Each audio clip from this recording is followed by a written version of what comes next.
আজকে যে স্পেসিমেনটা আমি তোমাদেরকে দেখাবো এটা হলো টিওআরপি স্পেসিমেন। এটা টিওআরপি স্পেসিমেন। টিওআরপি মানে trans urothelial dissection of prostate. Prostate operation করার পরে এই টিস্যু বা টিওআরপি স্পেসিমেন বায়োপসির জন্য পাঠানো হয়।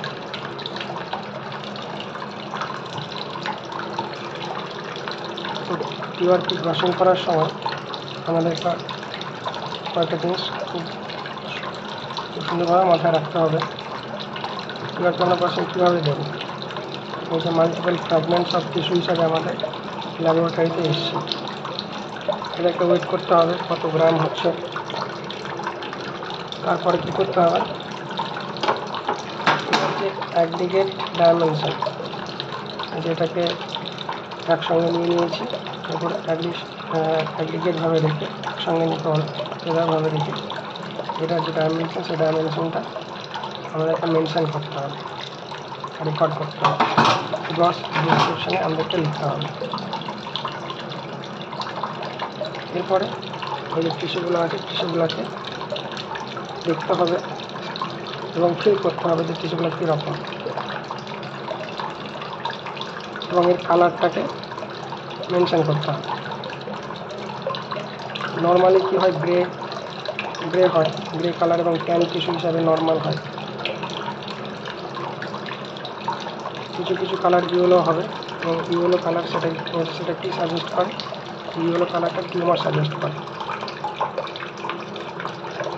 এটা ফিল হবে একটু রাবারি টাইপের, এরকম ফিল করতে হবে, বুঝতে পারবে খুব রাবারি হবে, রাবারের মতো। আর হার্ড হলে এটা টিউমার বা ক্যান্সারকে সাজেস্ট করে। রাবারি নর্মাল টিস্যু, এটা রাবারি ফিল হচ্ছে, এটা নর্মাল টিস্যু। আর ব্রাশিংয়ের সময় আমাদেরকে আরেকটা জিনিস মাথায় রাখতে হবে, এর মধ্যে যদি কোনো ইয়েলো টাইপস কিছু টিস্যু থাকে সেগুলোকে আমাদেরকে সাবমিট করতে হবে। ইয়েলো টিস্যু থাকে, কারণ ইয়েলো টিস্যু ক্যান্সার বা টিউমারকে সাজেস্ট করে। আর এরকম নর্মালি এর কালার হয় গ্রে হটিশ কালার। আরেকটা জিনিস এটা আমাদের মাথায় রাখতে হবে,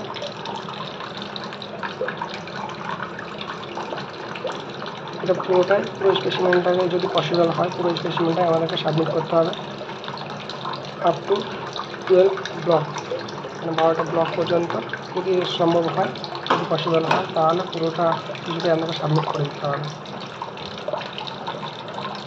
একটা ক্যাসেটে 2 থেকে 3 গ্রাম পর্যন্ত আমরা দিয়ে দেবো এরকমভাবে।